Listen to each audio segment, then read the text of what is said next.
Hello, my name is Matt Abbott. I'm a poet and educator and author of the kids' poetry collection, A Hurricane in My Head.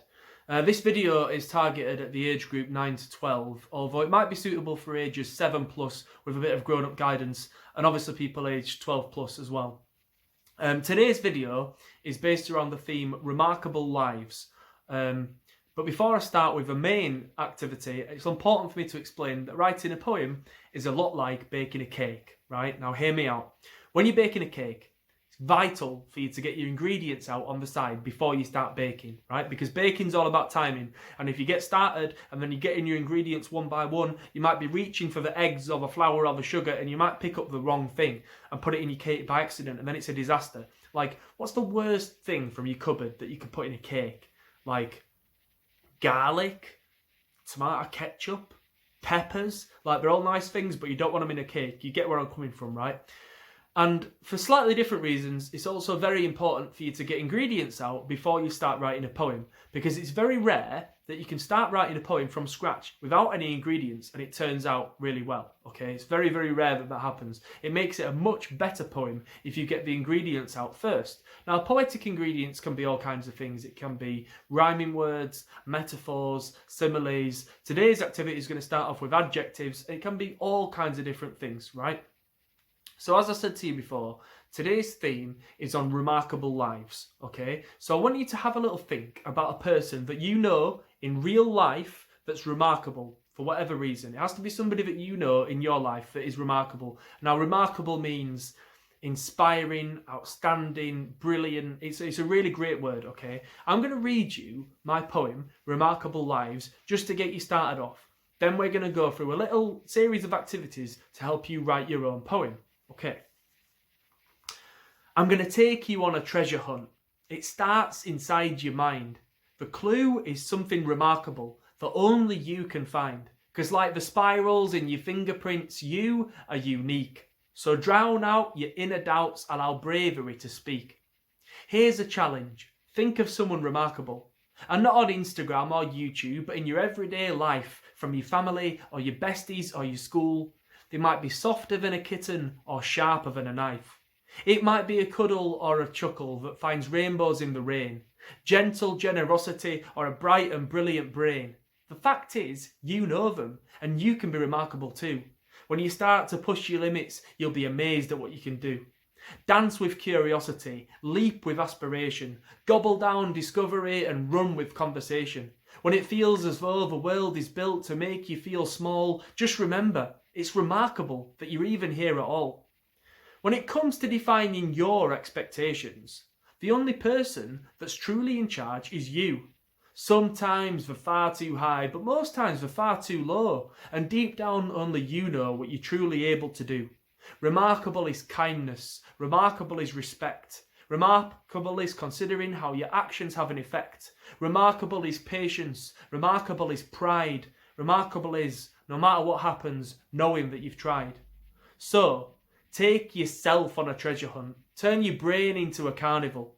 This is where I challenge you to find your remarkable. Remarkable lives surround. There's potential to be found. They are waiting to be crowned. So over to you. Spread it around. So what I want you to do is think about this person that you've chosen for whatever reason. And I want you to start off by listing adjectives. Now, adjectives are describing words, okay? Remarkable is an adjective, right? But I don't want you to go for the obvious ones, right? I want you to be as imaginative and as varied and really, really stretch your vocabulary. This is the importance of writing poetry. It helps you to stretch your vocabulary and not just use the first words that come into your head. That's why you gather your ingredients first, because you're taking time to select the ingredients to go into your poem instead of just writing the first thing that comes into your head, okay? So think about this person's appearance. Think about their personality. Think about the way that they do things. Use an adjective. Maybe think about the 5 best things that they do, and think about an adjective to describe how they do it, okay? Think about all these different things, right? And I want you to try and list 10 adjectives, if you can, that relate to this person. Like I say, their appearance, their personality, the way that they do things. The 10 best adjectives that you can think of to describe this person, thinking about how and why they're remarkable. Next up, I want you to think poetically, okay? I want you to think outside of a box. This is when your poet's brain really comes into hand, right? If this person was a colour, which colour would they be and why? If this person was a sound, what sound would they be and why? If they were a texture, what texture would they be and why? Now, these colours and sounds and textures might relate to something that actually exists that's related to this person, or it might be just really, really thinking imaginatively and thinking outside the box, okay? I want you to then, after that, so you've got your adjectives, and then you've got your strange poety things like your colours and your sounds and your textures, and if you can think of any more, that's great. Next up, I want you to think about how they make you feel. So how do they make you feel? Do they make you feel safe? Do they make you feel inspired? Do they make you feel loved? Do they make you feel happy? Now, I've just said happy. One of my rules that I always use is don't use the words happy or sad, right? Don't use the words happy or sad because they're the most obvious ones. I've just broken my own rule, but try and think about how they make you feel. And again, really, really stretch your vocabulary and think about how this person makes you feel, okay? Now, once you have these ingredients, I want you to do a little sketch of this person in the corner of your page on a new piece of paper.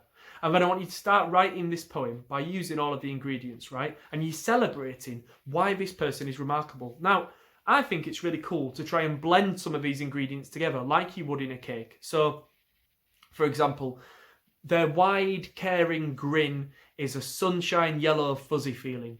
Or their soft, gentle voice is the baby blue shore on a tropical beach. You see what I mean? You're combining these things. And again, with a poem, it's not factual, it's not serious. You're just using language to try and generate a feeling or generate a picture. It doesn't have to be factually true. Obviously, their voice isn't the baby blue shore on a tropical beach, but that's the feeling that it gives you. So you're using these different images and sounds and textures and adjectives and all that to create this one poetic picture, okay?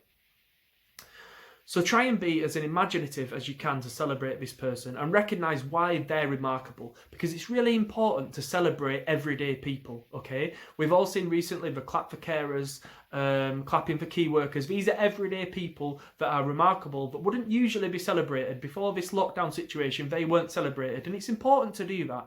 Like I said in my poem, it's not about celebrities on Instagram and TikTok and all that. It's about celebrating everyday people, okay?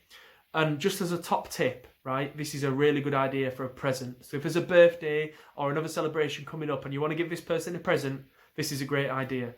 And have a think about how this person is going to inspire you to be a better person yourself, because you will become a more remarkable person by having other remarkable people in your life. And I can guarantee you there are remarkable people in your life. You might just not have thought about it like this before. So writing about why they're remarkable can help you to become more remarkable yourself, because you take on their positive qualities, okay?